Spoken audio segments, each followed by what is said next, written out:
Assalamualaikum warahmatullahi wabarakatuh. Perkenalkan, nama saya Yuri Akbar Ghazali. NPM saya 1840 10 11 16. Saya dari Prodi Aquakultur, Fakultas Perikanan dan Ilmu Kelautan, Universitas Borneo Tarakan. Di sini saya akan menjelaskan materi 6 dan 7 mengenai parasit platyhelminthes dan parasit jamur yang menyerang budidaya perairan. Yang pertama saya akan menjelaskan parasit platyhelminthes di materi 6.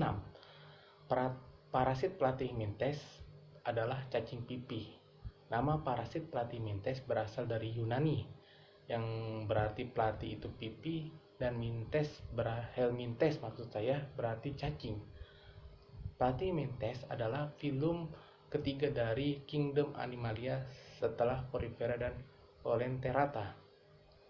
Platyhelminthes dikelompokkan menjadi dua, yaitu endoparasit dan ektoparasit.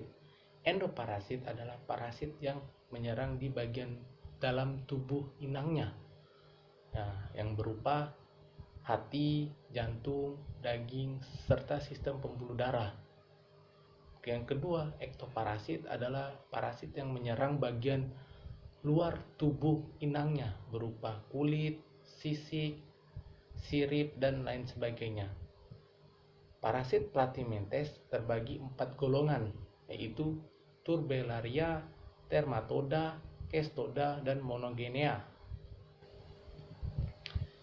Ciri-ciri parasit platyhelminthes yaitu bentuk tubuh lunak dan pipih, hewan triploblastik dan acelomolata.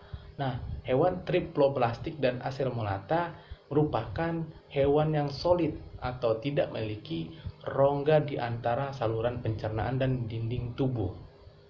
Itulah disebut hewan triploblastik dan acelomolata. Nah, lanjut untuk ciri-ciri ketiganya, tidak memiliki sirkulasi. Keempat, sistem ekskresi menggunakan sel api. Kelima, proses respirasi dilakukan secara difusi oleh seluruh tubuh. Keenam, sistem saraf berupa sistem tangga tali yang terdiri atas ganglion otak dan sepasang tali saraf. Keenam, reproduksi terbagi menjadi dua, yaitu secara aseksual dan seksual. Aseksual yaitu melalui fragmentasi, seksual perkawinan silang antar individu karena bersifat hermafrodit. Nah, adapun golongan dari platyhelminthes yang tadi ada 4 golongan. Yang pertama yaitu Turbellaria. Ciri-cirinya mempunyai 2 mata, jarang sebagai parasit, punya bulu getar atau silia, habitat bebas di perairan air tawar, sistem ekskresi terdiri dari saluran bercabang. Yang kedua, Trematoda, cacing hisap, memiliki ciri-ciri yaitu memiliki alat hisap, hidup sebagai parasit, tidak bersilia, tubuh dilapisi kutikula agar tidak dapat dicerna oleh tubuh inangnya. Dan apa sih fungsinya kutikula itu? Yaitu sebagai lapisan pelindung terluar pada tubuhnya untuk melindungi tubuhnya dari zat antibodi, HCl, enzim, atau zat-zat lain saat mengenai atau menjadi parasit dalam tubuh inangnya. Cestoda, cacing pita. Ciri-cirinya dilapisi cuticula, terdiri dari bagian anterior yang disebut scolex atau kepala, leher strobilus atau badan, dan rantai proklotif. Proklotif mengandung sel kelamin jantan dan betina yang memungkinkan terjadinya pembuahan sendiri. Pada scolex terdapat alat pengisap.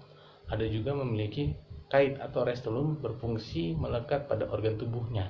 Contohnya dari golongan Cestoda adalah Taenia-solium. Yang terakhir, Monogenea. Nah, ini biasa parasit dari golongan atau kelompok parasit platyhelminthes ini biasa menyerang biota akuatik. Nah, dengan ciri-ciri badannya pipih dengan ukuran panjangnya 0,5 sampai 20 mm, bentuk tubuhnya fusiform, haptor di bagian posterior, dan siklus kait sentral sepasang dan sejumlah kait marginal. Salah satu contoh kelas Monogenea yaitu Dactylogiridae, dan Greoditelius sp yang mempunyai alat bantu organ tambah pada tubuhnya yang biasa disebut squamodis yang berfungsi sebagai perekat. Selanjutnya dikatakan bahwa ada sekitar 1.500 spesies Monogenae yang ditemukan pada ikan. Selanjutnya kita akan membahas materi 7, yaitu parasit jamur. Jamur adalah organisme yang mempunyai inti, spora tidak berklorofil, dinding sel terdiri atas selulosa, kitin ataupun kombinasi keduanya, berbentuk filament atau benang-benang bercabang yang bersekat atau tidak bersekat. Benang-benang pada jamur ini disebut hifa. Jamur tidak bersifat autotrof tapi secara heterotrof. Jamur hidup dengan jalan mengurai bahan-bahan organik yang ada di lingkungannya. Umumnya jamur hidup secara sparotip, artinya dari sampah-sampah organik menjadi bahan anorganik. Ada pula jamur bersifat parasit apabila jamur mendapatkan bahan organik dari inangnya berupa organisme. Nah, ada pun jenis parasit jamur atau fungi yang menyerang budidaya perairan, yaitu Saprolagenia, Branchiomycosis, dan Trichodia. Yang pertama, Saprolagenia dengan penyakit water mold, menginfeksi bagian tubuh ikan yang terluka dan telur ikan, menyerang ikan air tawar dan air laut, memicu datangnya bakteri atau parasit lain. Gejala: kapas berwarna putih sampai coklat keabu-abuan pada tubuh ikan. Yang kedua, Branchiomycosis, penyakit busuk insang, menyerang ketika ikan stres karena tidak dapat beradaptasi dengan lingkungannya berupa pH rendah, oksigen rendah, dan populasi alga tinggi. Menginfeksi ikan, gejalanya ikan malas bergerak, kesulitan bernapas, insang berwarna pucat dan mengeras. Yang terakhir, Trichodia, menginfeksi kulit dan insang, menyerang ikan air tawar. Populasi meningkat ketika musim peralihan dari musim panas ke musim hujan, dapat berenang bebas dan hidup di luar tubuh ikan lebih dari 2 hari.